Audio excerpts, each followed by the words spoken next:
Sometimes there comes a point in life where we have to choose between life or death. Well, it happened to me.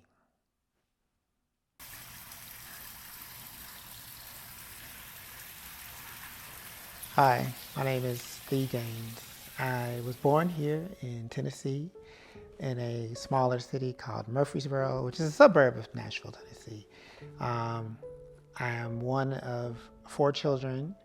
There were some bonus children along the way. They were cousins that my parents helped raise, and so we consider those people to be siblings also.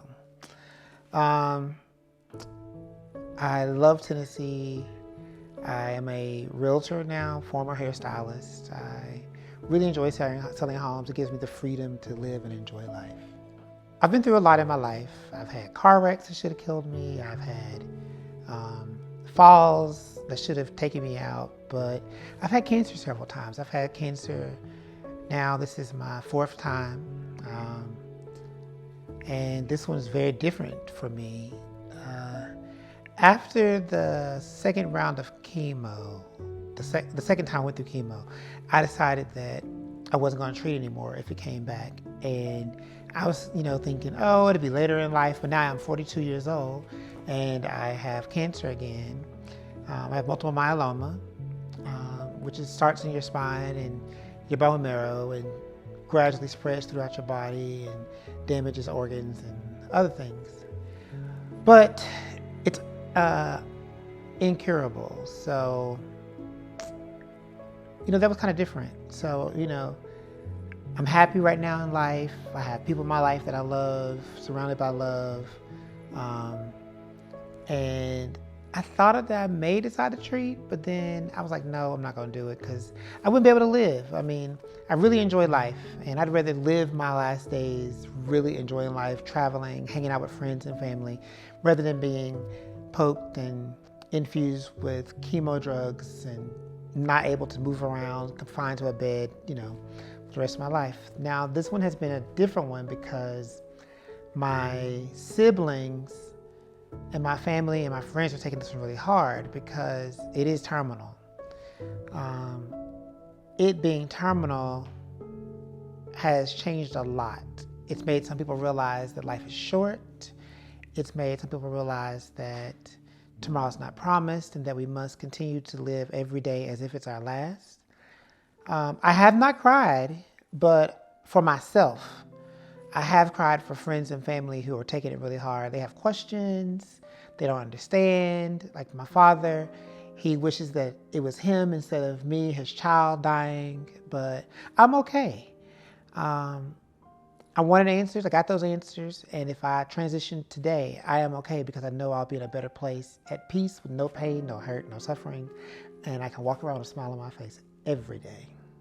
The doctor didn't have to tell me because he did labs. And by the time I got home from Memphis, I saw those labs and knew exactly then that I had multiple myeloma. We had a conversation maybe a week later when the final lab that he was looking for came back.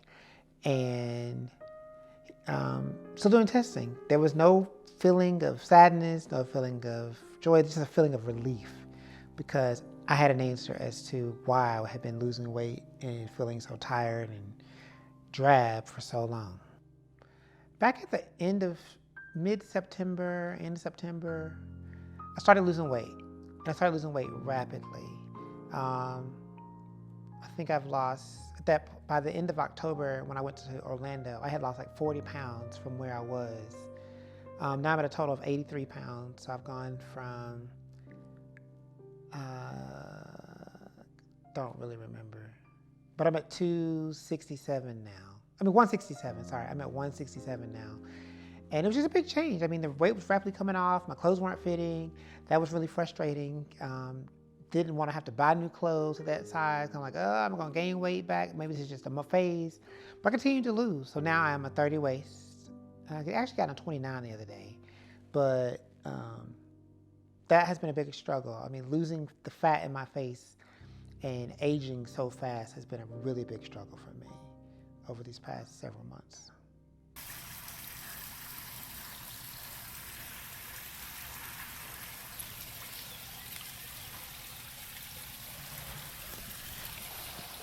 So my friend Shakima, she is a really close friend. I used to do her hair when I used to do hair back in the day. And she's a nurse practitioner and she runs several clinics at Methodist Hospital in Memphis. And I knew I was losing weight. My oncologist here just really wasn't doing anything and I was really concerned. So I reached out to her to see if she could get me in at the cancer clinic over there. And she worked expeditiously and extra hard to get me in as fast as she could. After the visit of doing all the labs and got back and I saw the labs, I called her immediately and we went through the labs. And that's when we realized what was wrong. Everything was great until I told her that I don't want to do anything. She said, well, now we got to figure out a treatment plan and figure out how we're going to, take care of this, how we're going to maintain this. And I told her I didn't want to do anything. And she got silent. She started crying, but she kept saying she's going to be okay. She kept saying she's going to be okay. So it was really hard. Now, the conversation of not treating actually started years ago. I had that conversation with my mother. I think a couple years, the last time I had cancer, which was in 2014.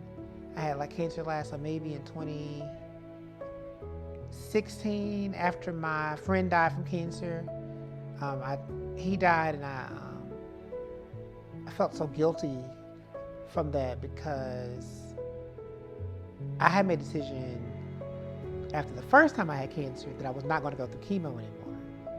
And so the second time I had cancer, I decided I'm not going to go through chemo, but at the same time, my best friend found out that he had cancer. He was way younger than me.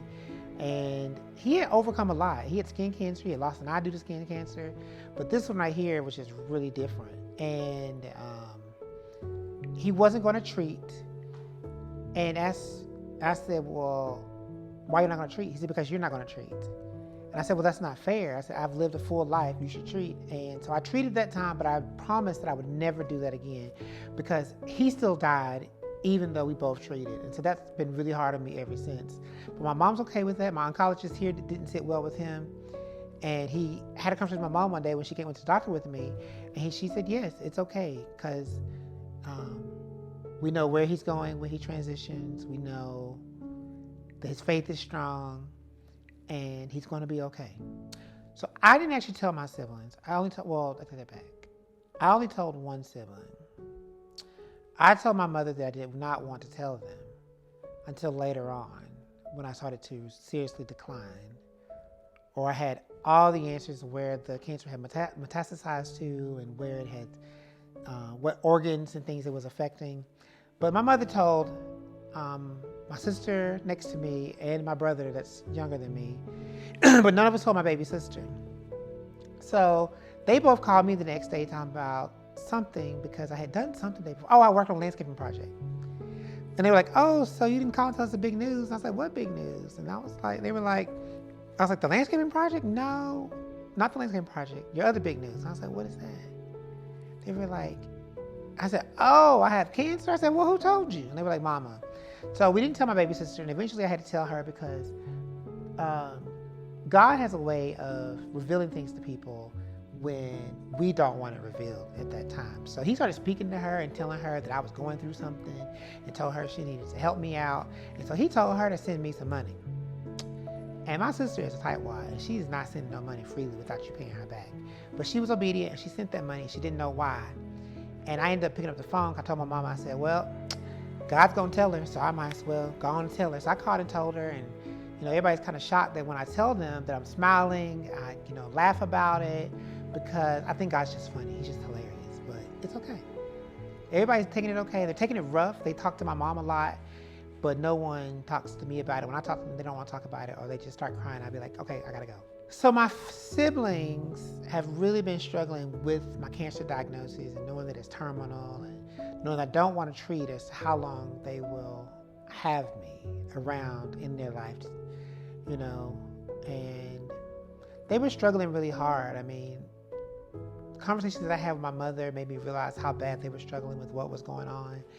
And I reached out to the executive administrator at Mount Gilead Baptist Church in Nashville and asked that my pastor, Pastor Breonna Mitchell, would cover my family. And I told him, I'm okay, but I want him to cover my mom and my siblings and my father and my friends. And he was obedient to what God had laid on my heart. And he did that. And I'm very grateful that he did that. I feel that that gave them a little bit more peace.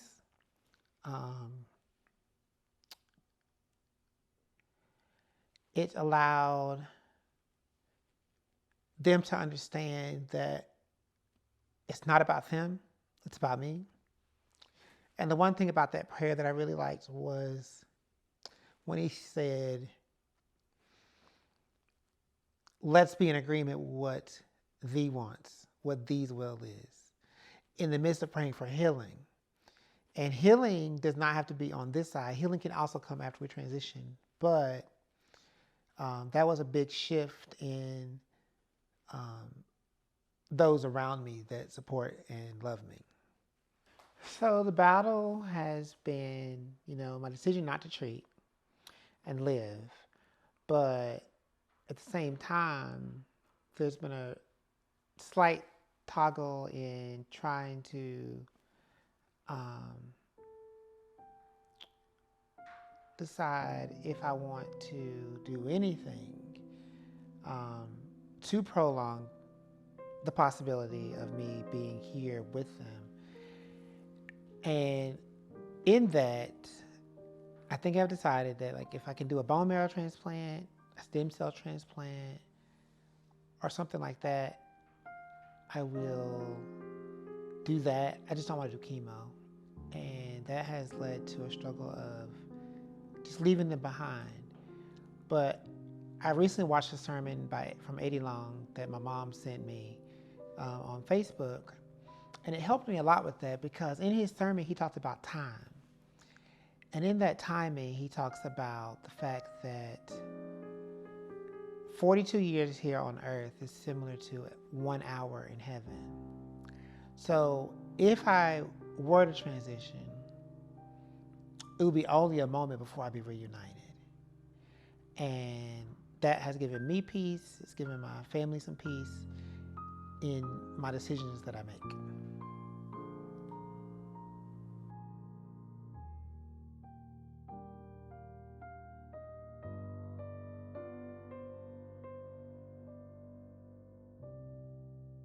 I would tell anyone who's struggling or dealing with cancer to do what's best for you. I know you have to consider those around you, and I know that you want to fight, but if you choose to just live your days in happiness and bliss and spend time with family and friends, do that. If you choose to do chemo and deal with all the ups and downs that come with that, do that. You have to do what's best for you.